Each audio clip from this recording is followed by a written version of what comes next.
तुम अकेली नहीं हो इस रास्ते पे, मैं हूं तुम्हारे साथ।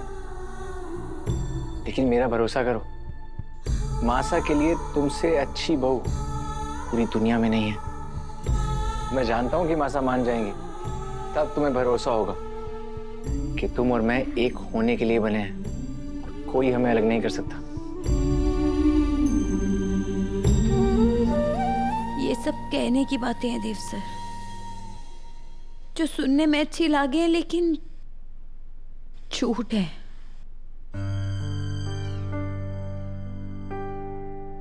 सच तो यो है कि मैं देवी हुकुम के ड्राइवर हनुमंत सोलंकी की बेटी हूँ। हरे को हमारे बाबूसा के संस्कार और अपनी मर्यादा दोनों निभानी है। हरे को आपसे प्यार करने का हक ना है देव सर। हरी वजह से हमारी देवी हुकुम के उजले माथे पर कोई दाग लगे इससे पहले मैं मर जाऊंगी। हरिओम हमारा अंतिम फैसला है। लेकिन देव सर, इससे पहले कोई हमें यहाँ साथ देख ले, अब जाइए यहाँ से। अशोक प्लीज इतनी कठोर मत बनो, मेरी बात सुनो तो।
फीवर बिल्कुल नहीं उतर रहा है, हमने दवाइयां देके भी देख लिया।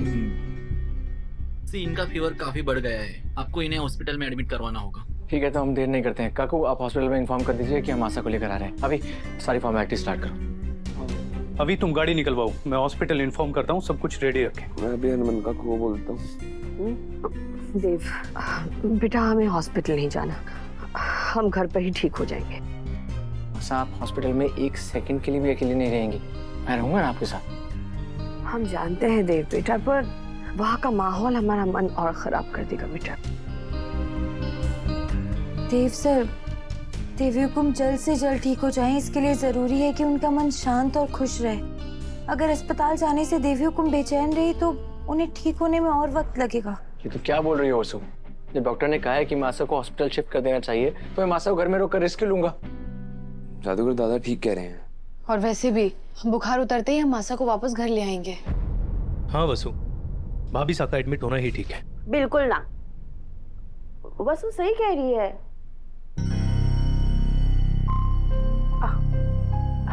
अगर बीमार आदमी का मन चंगा ना होवेगा तो फिर उसका तन कैसे चंगा होवेगा। भाभी साहब यही रहिए, आप बिल्कुल ठीक हो जाएगी घर पे। भाभी साहब अगर अस्पताल ना गई और बीमारी की वजह से सीधे परलोक सुधार गई तो फिर इस घर की नई मालकिन मैं बन जाऊंगी। इसलिए इनके घर पड़े रहने में ही हमारा फायदा है। डॉक्टर साहब, देवी हुकुम का इलाज घर पर ही करना मुमकिन है कि? हम आज के दिन इन्हें यहाँ पर रहने की परमिशन दे सकते हैं, लेकिन कल सुबह तक इनका बुखार नहीं उतरा तो इन्हें एडमिट करना ही होगा। जी डॉक्टर साहब, आप हमारे को एक रात का समय दे दीजिए, मैं देवी हुकुम का बुखार किसी भी तरह उतार कर ही रहूंगी। ठीक है, लेकिन आपके पास आज की ही रात है, so be careful.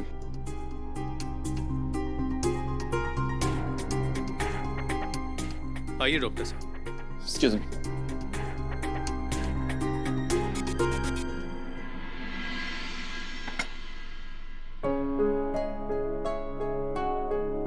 Divya madam, इस वक्त आपको हर तनाव से दूर रहना होगा। हाँ दिव्या बेटा, तुम जाकर अपने कमरे में आराम करो, सब लोग हैं यहाँ पे। लेकिन मासा, अगर थोड़ी सी भी तबीयत और खराब लगती है तो आप लोग प्लीज मुझे बुला लीजिएगा।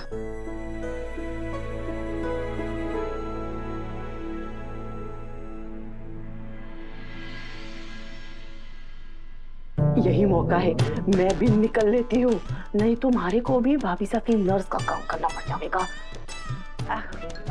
भाभी साहब, मैं भी जरा आपकी सेहत के लिए भगवान जी के पास प्रार्थना करके आती हूँ। हाँ जाओ।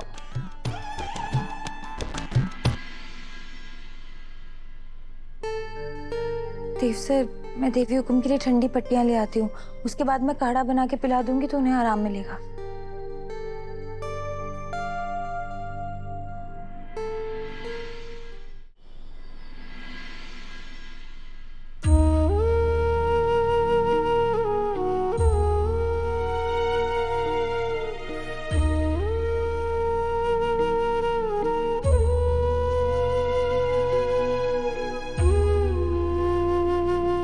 हरे को हमारे बाबूसा के संस्कार और अपनी मर्यादा दोनों निभानी है।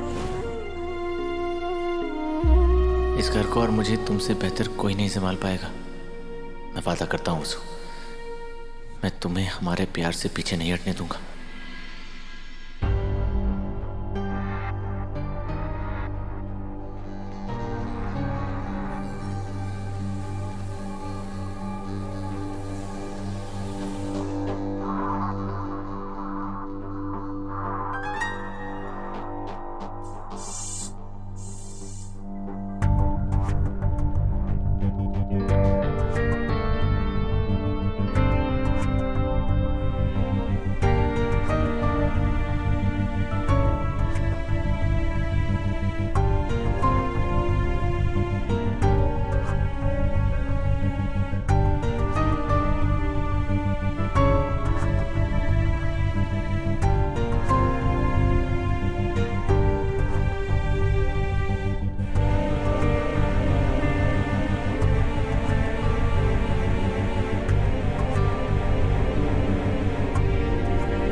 हे प्रभु, देवी हुकुम की सारी बलाएं दूर कीजिएगा।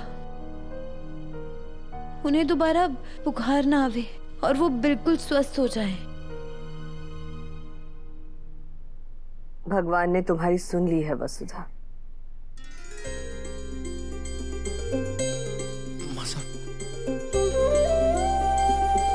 हमें लगता है कि हमारा बुखार पूरी तरह से उतर गया है। देवी हुकुम, आपका चेहरा देखकर ही लग रहा है कि आप पहले से बेहतर हो गई हैं। नहीं माँ साहब, मैं बिना चेक किए नहीं मानूंगा, please.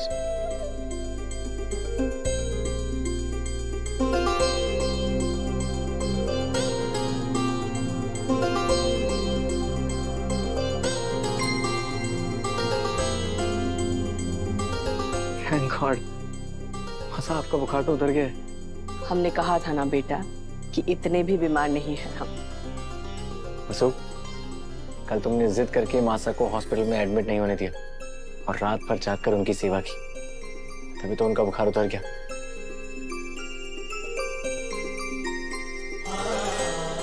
Thank you so much मासा की सेवा करने के लिए।